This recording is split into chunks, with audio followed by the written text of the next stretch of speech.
신앙생활을 하다 보면 우리는 믿지 않는 사람들이나 믿음 생활을 한 지 얼마 되지 않은 사람들에게 가끔 이런 질문을 받곤 합니다. 교회에 다니는 사람들은 왜 예배 드릴 때 찬송 부르다가 울어?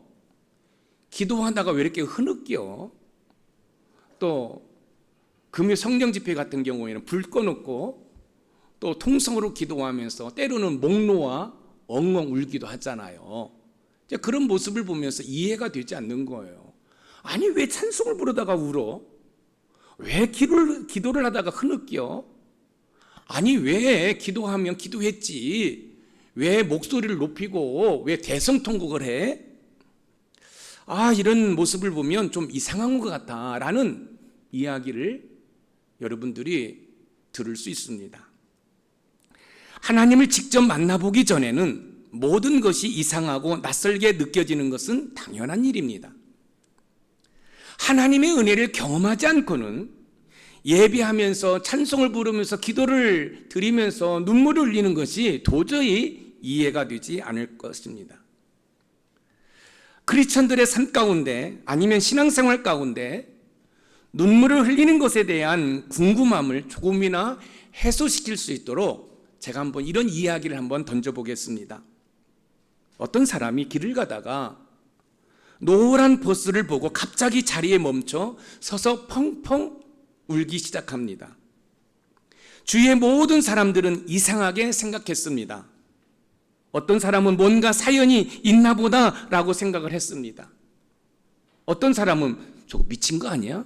한번 생각해 보세요. 멀쩡한 사람이 길을 가다가 노란 버스가 지나가는데 그 노란 버스를 쳐다보면서 그 노란 버스가 사라지는 그때까지 쳐다보면서 엉엉 울기 시작하는 거예요.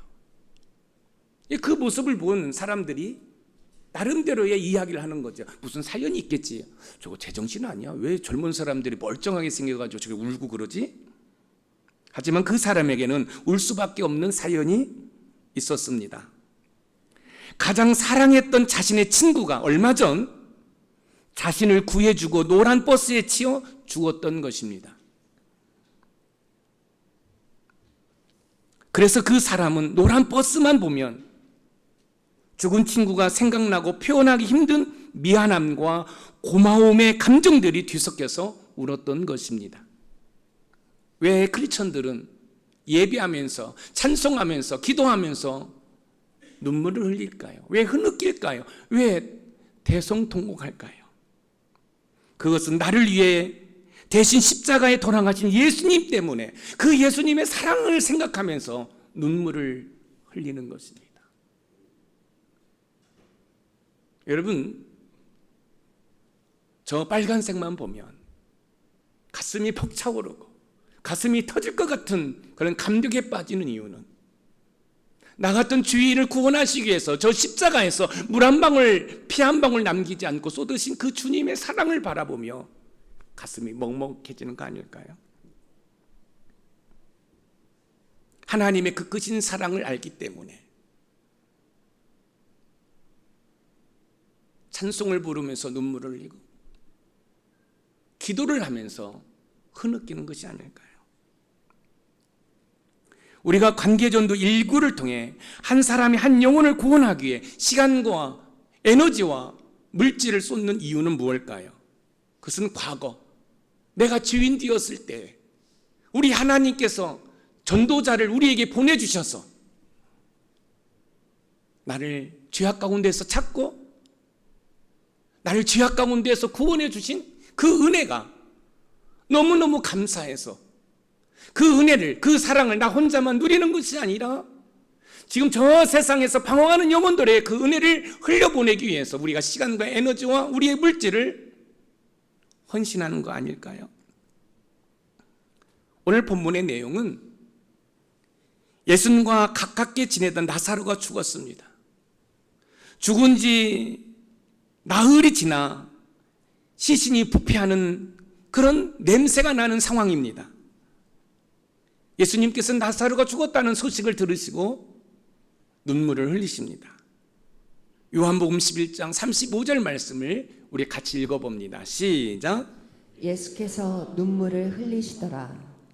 사랑하는 나사로가 죽은 지 나흘이나 지났다는 소식을 들은 예수님께서는 눈물을 흘리십니다. 그런데 놀라운 사실은 죽은 지 나흘이나 된 나사로의 삶은 그렇게 끝나는 것으로 생각되었습니다. 왜요? 죽었잖아요. 나흘이나 되어서 시신, 부패한 냄새가 나잖아요.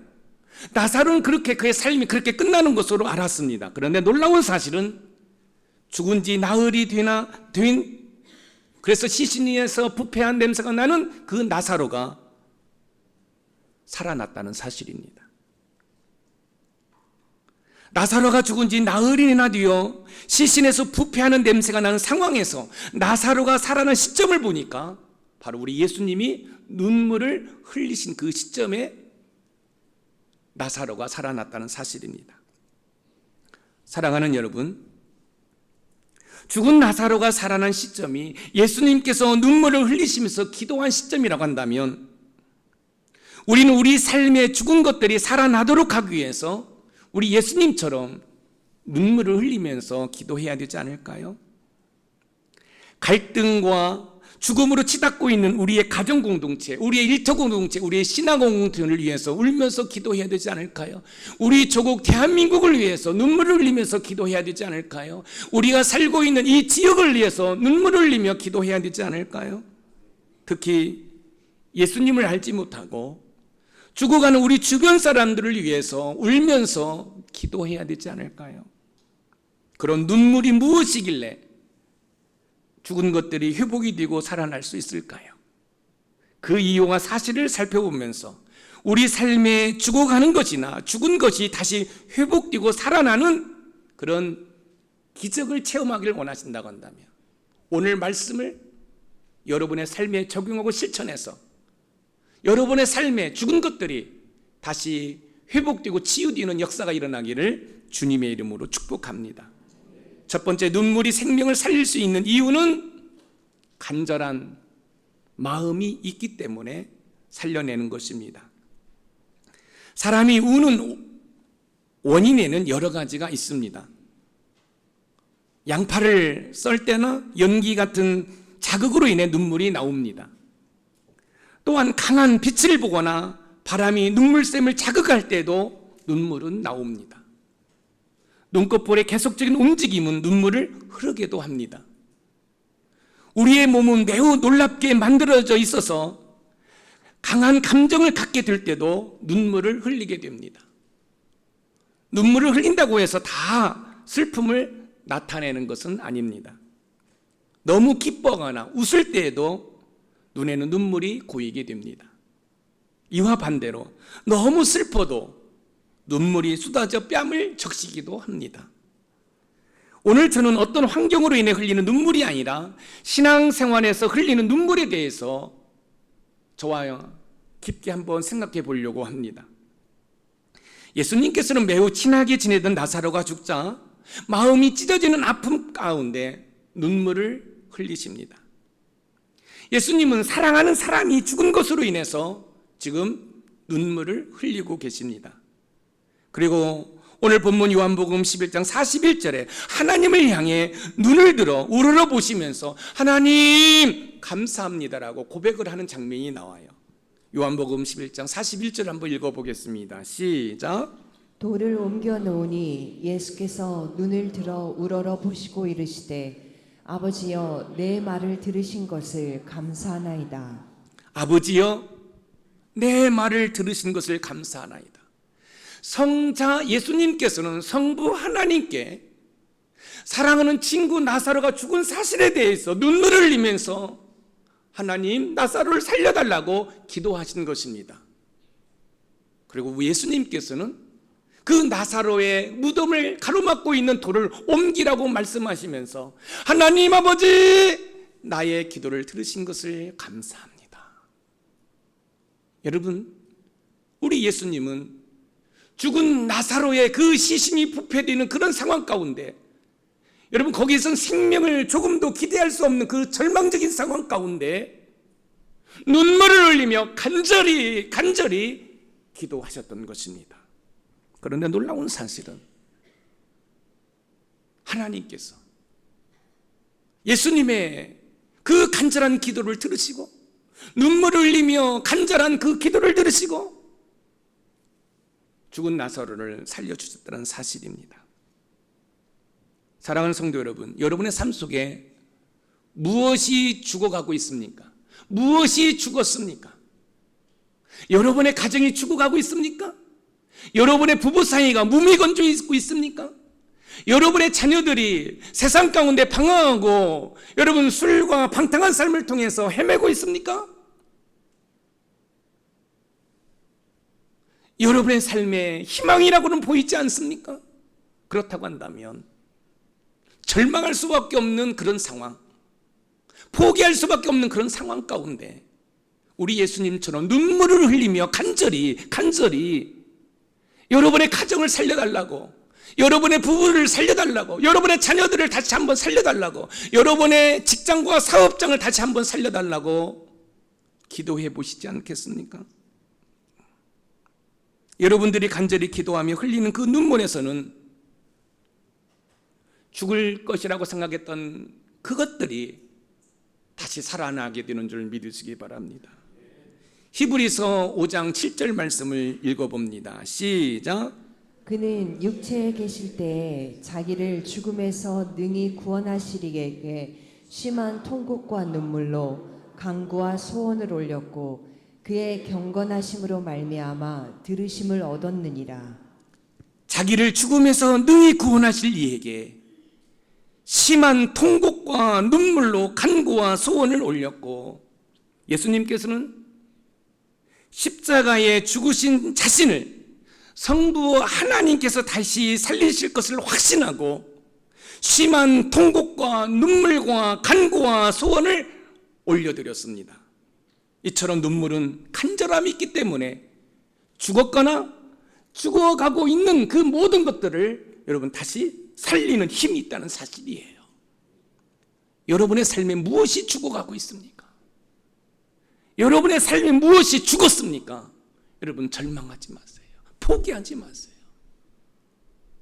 눈물을 흘리며 간절히 기도할 때, 통곡하며 기도할 때, 통곡할 수 없어서 잠도 청하지 못하고 베개를 끌어안고 눈물을 흘리며 흐느끼고 있을 그때 하나님께서는 다시 살려주시는 줄 믿으시기 바랍니다.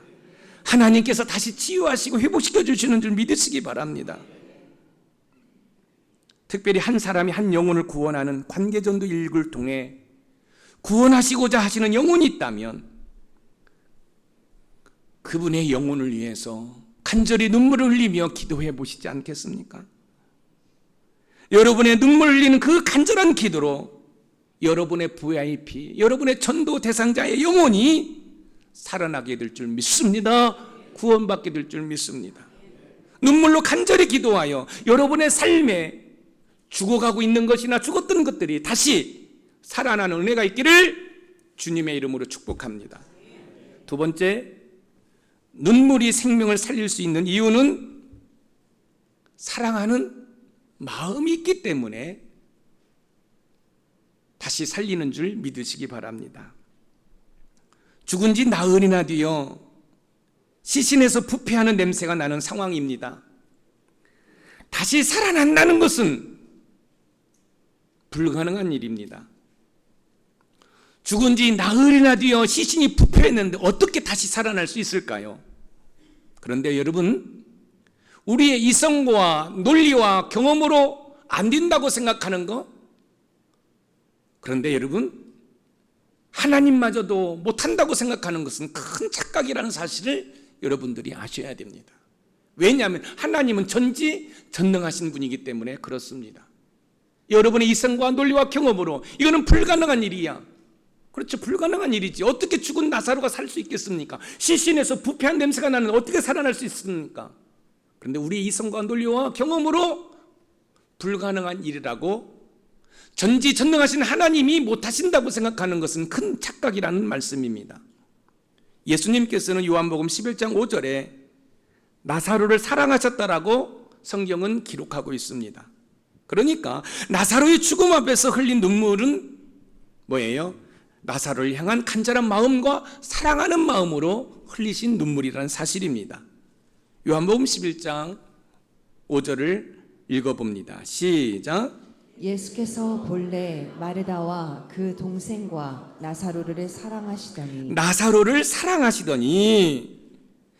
나사로를 향한 그 예수님의 눈물은 단지 슬퍼서 흘린 눈물이 아닙니다. 간절한 마음과 사랑하는 마음으로 흘리신 눈물이라는 말씀입니다. 사랑하는 여러분, 여러분의 삶 가운데 무엇이 죽어가고 있습니까? 무엇이 죽었습니까? 무엇에서 부패한 냄새가 나고 있습니까? 무엇에서 절망이라고 생각하십니까? 여러분의 가정이 점점 황폐해지고 부부 사이가 무미건조해지며 시들시들 죽어가고 있습니까? 여러분의 직장과 사업장에 어려움이 있습니까? 여러분의 영적인 상태가 힘을 잃었습니까? 그렇다면 예수님께서 죽은 나사로를 향해 사랑의 눈물을 흘리시며 기도하신 것처럼 여러분의 삶에 죽어가고 있는 그것을 향해 눈물을 흘리시면서 기도해 보시지 않겠습니까? 예수님께서 흘리신 눈물은 그냥 맹목적으로 흘린 것이 아니라 죽은 나사로를 대상으로 그 죽은 나사로를 사랑하는 마음으로 흘리신 눈물이었습니다. 사랑하는 성도 여러분, 시신에서 부패한 냄새가 납니다. 절망이지요. 어떤 희망도 가질 수가 없지요. 그런데 보십시오. 우리 예수님이 눈물을 흘리셔요. 그런데 그냥 맹목적으로 흘리신 눈물이 아니라 사랑하는 마음으로 간절히 하나님 아버지 나사로를 살려주시옵소서. 무엇이 죽어가고 있습니까? 무엇이 죽었습니까? 여러분, 그것을 향하여 눈물을 흘리면서 만군의 여호와 하나님, 우리 가정을 다시 살려주시옵소서. 우리 부부를 다시 살려주시옵소서. 우리 자녀를 다시 살려주시옵소서. 우리 예수님이 죽은 나사로 앞에서 눈물을 흘리시며 그 사랑의 눈물을 흘리신 것처럼 여러분들도 그렇게 한번 해보시지 않겠습니까? 누가복음 23장 28절 말씀을 읽어보겠습니다. 시작. 예수께서 돌이켜 그들을 향하여 가라사대 예루살렘의 딸들아 나를 위하여 울지 말고 너희와 너희 자녀를 위하여 울라. 나를 위하여 울지 말고 너희와 너희 자녀를 위하여 울라. 지금 예수님께서 십자가를 지고 골고다 언덕을 오르시고 계십니다. 이때 많은 청중들이 예수님을 따르면서 우는 거지요. 이때 예수님께서 나를 위해 울지 말고 너희 자녀들을 위해서, 여기서 너희 자녀란 우리 이웃을 위해서 울라라는 거지요. 왜 예수님께서는 그렇게 말씀하셨을까요? 사랑하는 성도 여러분, 예수님께서 나를 위해 울지 말고 너희 자녀를 위해서 울라라는 것은 자녀가 마땅히 구원받아야 되는데 예수 그리스도를 믿지 않고 영원한 형벌을 받을 수밖에 없는 그런 상황 가운데 자녀를 위해서 울라라고 지금 말씀하고 있는 것이에요. 사랑하는 높은산 선밀가족 여러분, 믿지 않는 여러분의 부모님을 위해서 하나님 앞에 눈물을 흘리며 기도하는 은혜가 있기를 소망합니다. 여러분의 형제, 여러분의 이웃을 위해서 눈물을 흘리는 은혜가 있기를 소망합니다. 그냥 맹목적으로 눈물을 흘리는 것이 아니라 하나님, 이 영혼을 구원하여 달라고 간절하게 사랑하는 마음으로 여러분 하나님 앞에 눈물을 흘릴 때에 여러분 죽어가는 영혼들이 살아나는 은혜가 있을 줄 믿습니다. 예수님께서 죽은 나사로를 위해 사랑하는 마음으로 눈물을 흘리며 기도하셨던 것처럼 저와 여러분도 우리 삶에 죽어가는 영혼들을 위해 눈물을 흘리며 기도하는 은혜가 있었으면 좋겠습니다. 시편 80편 5절 말씀을 읽어봅니다. 시작. 주께서 저희를 눈물 양식으로 먹이시며 다량의 눈물을 마시게 하셨나이다. 눈물이 양식이 될 정도로 우리가 하나님 앞에 운다고 한다면, 여러분, 우리의 부모님, 우리 남편, 아내, 자녀, 여러분 이웃들을 다 주께로 인도할 수 있음을 믿으시기 바랍니다. 문제는 뭐냐면 우리가 포기했다는 거예요. 그런데 보십시오, 우리 예수님은 포기하지 않았습니다. 죽은 지 나흘이나 되어서 시신 부패한 냄새가 남에도 불구하고 눈물을 흘리면서 간절히 사랑의 마음으로 기도하셨습니다. 그리고 죽은 나사로가 살아났습니다. 여러분의 삶에 그 죽어가는 거, 또 여러분의 삶에 죽었다고 생각하는 거 믿음의 눈으로 바라보시고, 우리 예수님이 나사로의 죽음 앞에서 간절한 마음으로 사랑의 마음으로 눈물을 흘리며 기도하셨던 것처럼 기도하는 은혜가 있기를 주님의 이름으로 축원드립니다. 슬픈 일이 있고 괴로운 일이 있어 소주 한 잔 마시며 신세 한탄하며 흘리는 눈물이 아니라 하나님 앞에 나와, 하나님, 죽은 나사로를 살려주셨는데 나의 가정 공동체, 나의 일터 공동체, 나의 신앙의 공동체를, 우리 조국 대한민국을 살려달라고 눈물을 흘리며 기도할 때 다시 살아나는 줄 믿으시기 바랍니다. 사랑하는 마음으로 눈물을 흘리며 기도할 때 여러분이 속한 공동체가 살아나고, 여러분이 품고 기도하는 전도 대상자 VIP들이 살아나 주께로 나올 줄 믿습니다. 그런 은혜를 누리시기를 주님의 이름으로 축복합니다. 마지막으로 세 번째, 눈물이 생명을 살릴 수 있는 이유는 치유와 회복이 있기 때문에 그렇습니다. 나사로는 죽었습니다. 심지어 죽은 지 나흘이 지나 시신에서 부패하는 냄새가 날 정도입니다. 살리기 위해서 어떻게 해볼 그런 어떤 방법이 없습니다. 죽은 지 4시간이 지난 것이 아니라 여러분 4일이 지났습니다. 그러나 예수님의 간절한 마음과 사랑하는 마음으로 눈물을 흘리며 기도하실 때 나사로는 치유되고 회복되어서 무덤에서 걸어 나온 줄 믿으시기 바랍니다. 사랑하는 성도 여러분, 이처럼 하나님 앞에서 기도하며 흘리는 눈물은 어떠한 상처나 아픔도 치유하고 회복되는 줄 믿으시기 바랍니다. 히브리서 5장 7절 말씀을 읽어봅니다. 시작. 그는 육체에 계실 때에 자기를 죽음에서 능히 구원하시리에게 심한 통곡과 눈물로 간구와 소원을 올렸고 그의 경외하심을 인하여 들으심을 얻었느니라. 심한 통곡과 눈물로 간구와 소원을 올렸고, 우리 주님은 십자가의 죽음 앞에 자신을 다시 살리실 그 하나님께 심한 통곡과 눈물로 간구와 소원을 올려드렸고, 그 결과 하나님께서 들으셨고 죽은 지 3일 만에 다시 살려주신 줄 믿으시기 바랍니다. 우리도 우리 주님처럼 우리 주변의 죽은 것들을 위해 심한 통곡과 눈물로 기도하기를 원합니다.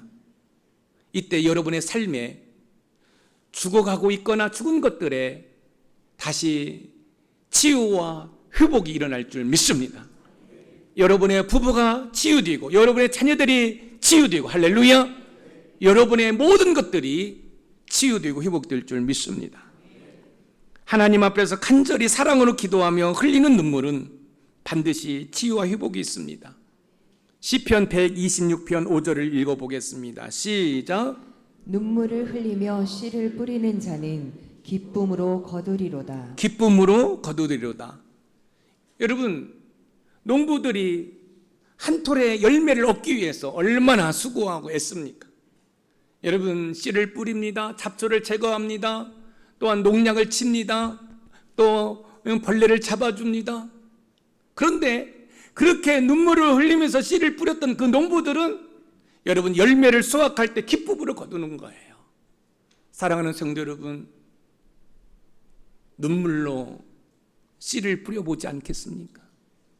여러분의 가족을 위해서, 여러분의 일터를 위해서, 여러분의 신앙을 위해서 눈물 뿌려 기도해 보시지 않겠습니까? 기쁨으로 단을 거두게 될 줄 믿습니다. 히스기야 왕이 죽을 수밖에 없는 상황 가운데 하나님께 눈물을 흘리며 기도할 때 하나님께서는 그의 생명을 15년 동안 연장시켜 주셨습니다. 여러분 이사야 38장 5절 말씀을 읽어봅니다. 시작. 너는 가서 히스기야에게 이르기를 내 조상 다윗의 하나님 여호와께서 이같이 말씀하시기를 내가 내 기도를 들었고 내 눈물을 보았노라. 내가 내 수한에 15년을 더하고 내가 내 기도를 들었고 내 눈물을 보았노라. 죽을 수밖에 없는 상황에서 눈물로 간절하게 기도하니까 하나님께서 히스기야 왕의 생명을 15년 동안 연장시켜 주셨습니다. 이처럼 눈물로 기도할 때 치유와 회복을 경험하게 되는 줄 믿으시기 바랍니다.